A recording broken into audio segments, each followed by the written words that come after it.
Olá, boa noite. Aqui quem fala é Camila. E a gente vai explicar um pouquinho nesse trabalho como que a gente fez esse diagrama de fase do sistema metano-etano via algoritmo de flash binário isotermo, que a gente vai falar um pouquinho também sobre o efeito da pressão.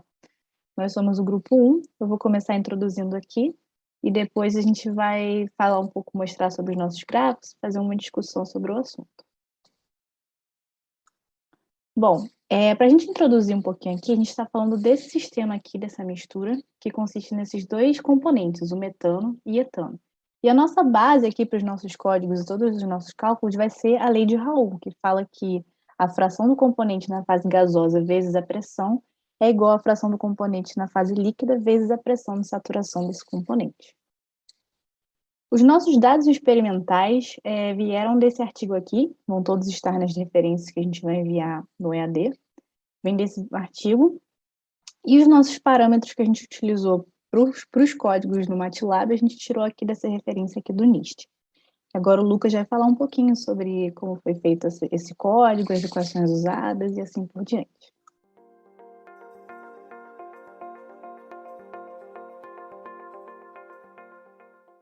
Olá, eu sou o Lucas Bernardo e agora eu vou falar um pouco sobre a construção da rotina de cálculo para a gente poder elaborar esse flash binário.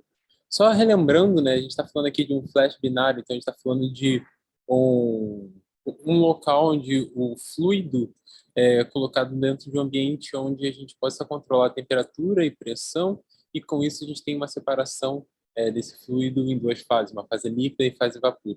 E aqui a gente está trabalhando no conceito de que essas misturas formadas a partir dessa mistura que é binária, nesse caso, ela é ideal, o que significa que na questão do vapor a gente não vai considerar as interações que esses componentes possam ter, e no líquido a gente vai considerar que as interações entre um componente A e A, e A e B, e B e B são praticamente iguais todas as interações que ocorrem dentro daquela mistura enquanto um líquido. E para a gente, partindo desses princípios, a gente consegue chegar então em equações que vão conseguir elaborar um caminho para a gente que seja possível a gente conseguir prever as pressões de vapor dentro desse tipo de sistema, mediante as suas composições e também partindo de preceitos, como, por exemplo, a gente tem aqui a equação de Louis Charles Antoine, um engenheiro francês que nos deixou esse conceito a partir de onde a gente conseguiu calcular a partir de valores determinados parâmetros utilizados, os parâmetros A, B e C, que a gente tem aqui ao lado, numa figura preta, como que isso estava escrito dentro do código que foi trabalhado para poder montar esse flash binário.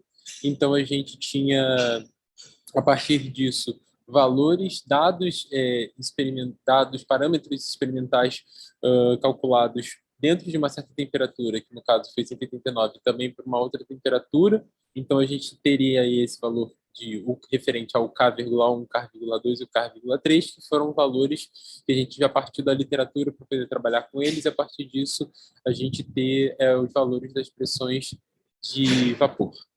Em seguida, a gente vai ter, de fato, o cálculo do equilíbrio, que é o outro passo mais importante, que é a partir daí que a gente vai conseguir fazer a construção das nossas linhas de amarração, partindo dos valores que a gente calcula em XA, para que a gente obtenha o valor de YA. Então, a gente vai estar calculando de uma linha para outra linha, nesse caso, partindo de uma linha de bolha para de orvalho, e dessa forma a gente consegue fazer o cálculo do equilíbrio.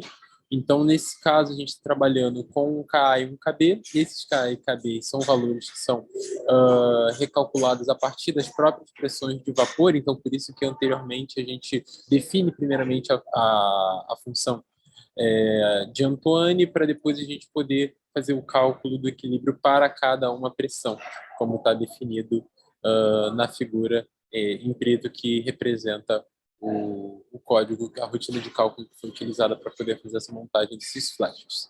Então, a partir disso, a gente tem o XA, e a partir de XA a gente obtém YA, a gente vai ter a composição global dentro desse sistema, e aí, a partir disso, a gente vai conseguir ter os gráficos necessários através de 500 pontos que foram montados aqui. A gente tem vetores montados a partir de 500 pontos para a gente poder construir, de fato, as linhas de orvalho e bolhas. Também fiz uma comparação com os dados experimentais que foram também utilizados, já mencionados anteriormente pela Camila.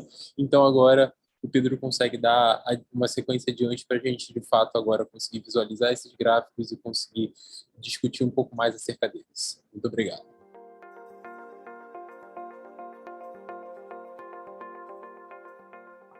Bom, boa tarde, meu nome é Pedro e eu vou dar continuidade ao trabalho.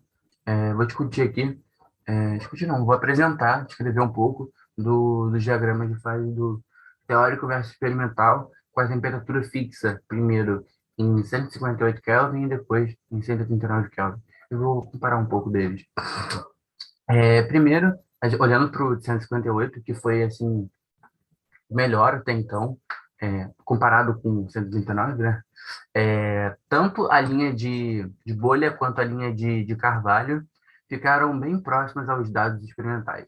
Os experimentais são os pontinhos, as bolinhas, e o que a gente calculou foram as linhas.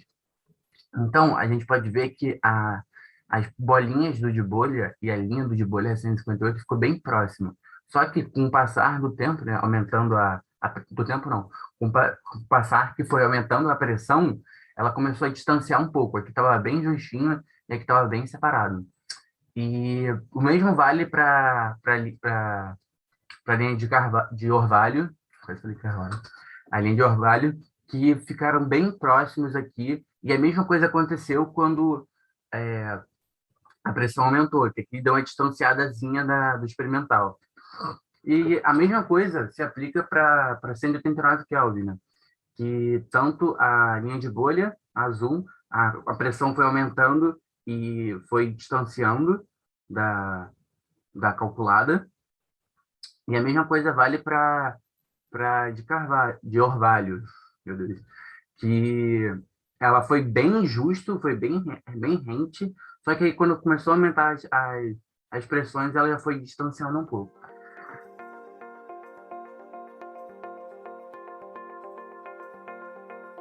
Bom, dando continuidade ao que o Pedro disse, agora a gente observando aqui o nosso diagrama pressão versus composição global 158 Kelvin, a gente pode observar que a diferença entre a pressão de saturação do componente mais volátil e menos volátil, ela é mais ou menos da ordem de 14 atm, o que é uma pressão bastante elevada.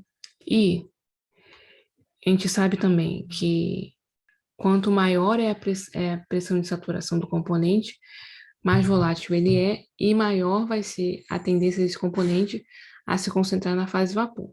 Como a gente pode observar nessa linha de amorração que eu coloquei aqui, fixando a pressão em mais ou menos 2 vezes 10 a quinta pascal e a composição global em 0,3, a gente pode observar que nesse flash, né, nessa separação, a fração que vai para o componente, para a fase vapor, é muito maior da que vai para a fase líquida. E é isso que explica esse comportamento dessa barriga mais achatada do nosso gráfico, né? Na parte baixa ela é mais achatada. É porque a pressão de saturação do componente mais volátil ela é bastante elevada. E agora, aumentando a temperatura,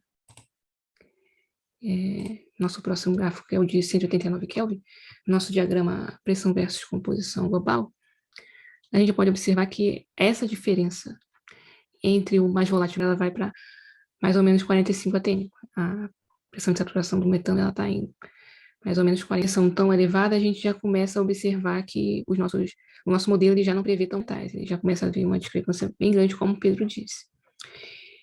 E agora a gente vai tentar entender por que dessa diferença. Bom, os nossos parâmetros, eles foram bem ajustados, eles são válidos dentro das temperaturas que nós estamos fazendo nossos cálculos do flash. Então, uma possível explicação é que a nossa mistura, ela não se comporta mais como uma mistura binária ideal. Por quê? Nós fizemos as considerações de que essa mistura seria uma mistura de gases ideais, ou seja, não haveria interações intermoleculares, e a nossa mistura líquida seria também ideal, ou seja, os nossos componentes eles seriam similares em sua forma, tamanho e natureza química. Os nossos componentes, a gente já sabe, né? É o metano e o etano. Eles são compostos orgânicos, 2 hidrocarbonetos apolares, mas eles são bem diferentes na sua geometria, né? Que um tem geometria tetraédrica e o outro não. E no tamanho, né? O etano ele é maior que o metano. E então a gente pode concluir que em pressões mais elevadas e com um aumento da temperatura, a nossa mistura ela não se comporta mais como uma mistura ideal, tanto para a fase gasosa quanto para a fase líquida. E com isso a gente conclui o nosso trabalho. É isso. Tchau, tchau.